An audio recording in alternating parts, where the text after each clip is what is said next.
As we begin this video, here is a reminder to watch Eyes on the Prize Awakenings 1954 to 1956 to complete your reaction paper. Chapter 6 covers African Americans, beginning with the period of slavery, the Emancipation to Reconstruction eras, and the restoration of white supremacy, as well as migration and urbanization, the civil rights movements to segregation, and some victories in the courts. In previous chapters, we read that the first Americans that arrived in Jamestown were purchased as bonded or indentured servants. There were white servants as well. However, there was a shift. Blacks became their main source of cheap labor. Africans vigorously resisted enslavement. Many committed suicide. Blacks did not migrate of their own free will. In contrast to the American Indians and the Mexican Americans, African Americans were not here when the Pilgrims arrived in this country. During the period of 1960 to the 1700s, tobacco cultivation in the colonies led to the acceptance of black slavery as a way out of labor problems. Slavery left a big impact on its victims. Elkins in 1968 argued that there was not a great resistance on the part of black slaves because the slave system was oppressive and reduced human beings to a subhuman condition which generated extreme submissiveness and obedience from the slaves. Fogel countered that argument in 1989 with a book titled Without Consent or Contract, and stated that the system of slavery did have devastating effects on the lives of slaves. Fogel argued that although slaves were able to retain certain African customs to modify the European religions they practice, and to produce songs and folklore, the U.S. slave system resulted in virtually unrestrained domination of the slaves' personal lives. Most people agree that slavery turned out to be the biggest factor controlling the relationship between blacks and whites. When we look at the African Americans, blacks were both an immigrant minority as well as a colonized minority up to the time of the Civil War. There were very unusual cases where some blacks became increasingly assimilated culturally during the slave period. Most were deliberately kept from learning the white man ways. Freed blacks were also highly discriminated against. As the Civil War drew near, abolishing slavery was not a popular option. President Lincoln would have rather deported the black slaves as one of the solutions to the problems of slavery. The main problem was to save what was becoming the United States. It was not to affect slavery at all. As a matter of fact, many Northern officers were unwilling to serve with black soldiers, and many turned over slaves to plantation owners. These circumstances changed when President Lincoln signed the Emancipation Proclamation on January the 1st in 1863. This ordered the slaves to be freed and authorized the armed forces to the United States to sign up freedmen. Around 180,000 blacks fought against the Confederacy. The inclusion of blacks did not mean that blacks were going to be treated equally. They did not get paid the same as white troops, and the black regiments did the heavy labor. At the end of the Civil War, a Freedmen's Bureau had been set up to help former slaves to take on and learn how to be free. There were almost 4 million freedmen, and they had no way to earn a living. In 1865, after Lincoln was assassinated, President Andrew Johnson approved a Reconstruction Plan, and the 13th Amendment eliminating slavery was approved. Then in 1866, Congress passed the Civil Rights Act of 1866 because in the South, they had laws called the Black Codes, which restricted the rights of blacks. The 14th Amendment was also approved. It reaffirmed state and federal citizenship for persons born or naturalized in the United States and forbade any state to reduce the privileges and immunities of citizens. It also declared that states could not deprive any person of life, liberty, or property without due process of law, or deny any person the equal protections of the laws. With that, it enraged the old planter class, and the hostility grew. Whites used secret methods to threaten and scare blacks from using their new rights.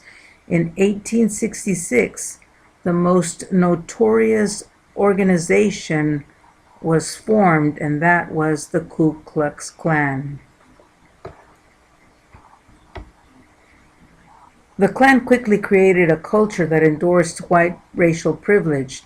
This helped in the restoration of white supremacy.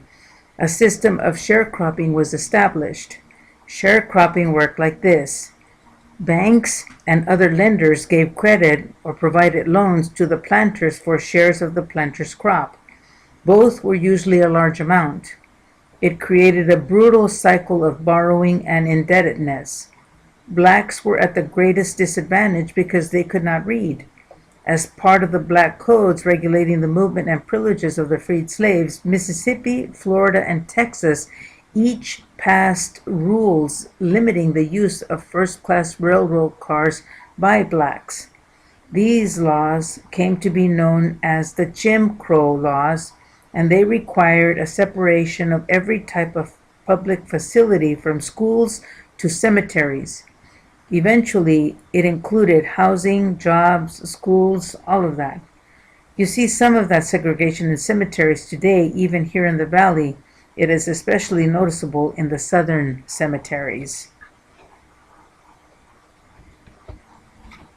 During this period, there was a noticeable increase in violence against blacks. The rate at which blacks were being lynched by whites rose dramatically.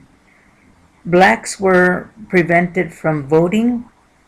Whites developed schemes to get around the 15th Amendment. Mississippi changed the voting requirements, and the old Confederate states followed Mississippi's lead. Voters had to pass literacy tests. They had to pay poll taxes in advance of an election. Nominating people to office was restricted to whites because they were private matters. There was even a grandfather clause that only people whose ancestors had been eligible to vote in 1860 could vote. Well, you guessed it. Most blacks were removed or eliminated from voting. The other main focus in 1896 of the restoration of white supremacy was the separate but equal rail car facilities. It was challenged in the Supreme Court case of Plessy versus Ferguson. Under the law, whites and blacks were not allowed to sit together in a coach or section of a coach. Criminal charges could be filed for a violation of the law. Justice Harlan challenged the court majority. He believed that the law was unconstitutional. By 1920, the Jim Crow system of segregation had normal practice. This system made many forms of friendly contracts pretty much impossible. Blacks were pushed into the slums. Many forms of racial discrimination occurred. For example, hotels were filled when black guests tried to register. Theaters were sold out when blacks tried to purchase tickets. After the Civil War, African Americans began to move around. At first, it was around the South. However, the movement favored the North because of the industrial jobs and high earnings. World War I changed conditions suddenly. Northern employers favored blacks because they were found to be competent and easier to work with than immigrant workers from foreign countries.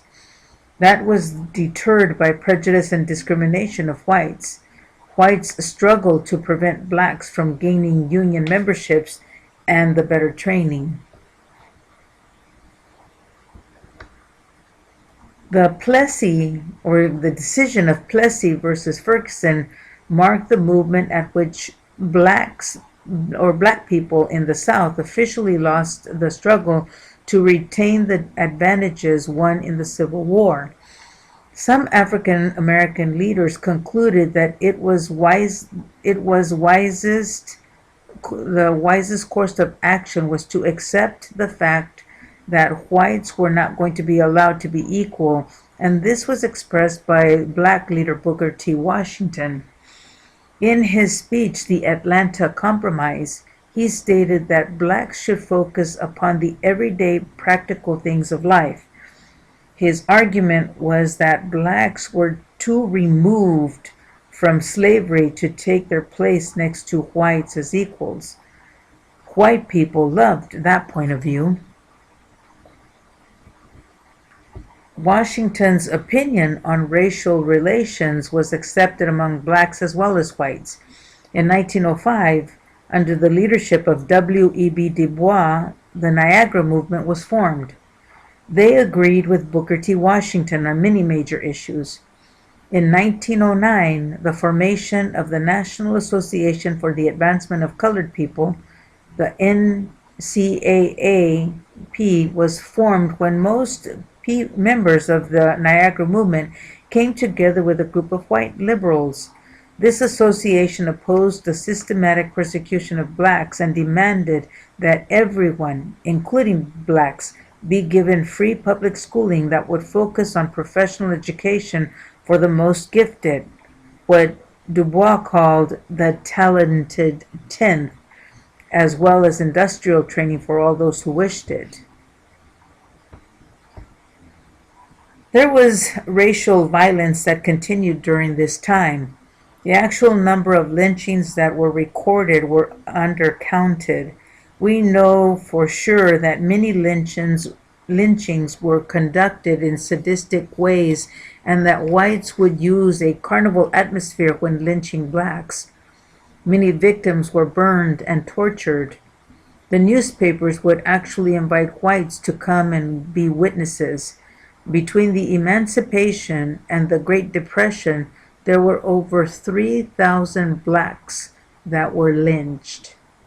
The other form of violence included mob attacks by whites on black people themselves as well as on their property. Since World War I had been fought to make the world safe for democracy, blacks were given a sense of racial identity by the writers and artists, the artists that were located in Harlem. The Black Renaissance writers generated poetry, novels, and newspaper columns that paid tribute to black pride and blacks exclusively. It seemed to promote separatism. Since conditions for blacks were not improving, people felt that blacks in America would never get an opportunity to advance. A new leader emerged, Marcus Garvey. He organized the Universal Negro Improvement Association and started the Back to Africa movement. However, in 1927, he was deported back to Jamaica as an undesirable alien. You will read about him on pages 165 and 166. After his deportation, the UNIA declined, and some of its followers eventually joined the Lost Nation of Islam. Nonviolence became the appeal when dealing with social conflict. The Congress of Racial Equality, also known as CORE, was formed in 1942. They started with patient negotiations. If that was unsuccessful, then they stirred up public opinion against the opponent's discriminatory practices.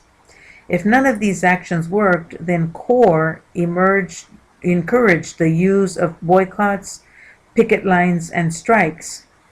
In 1942, this tactic was used when a group of 25 people entered the restaurant and took seats.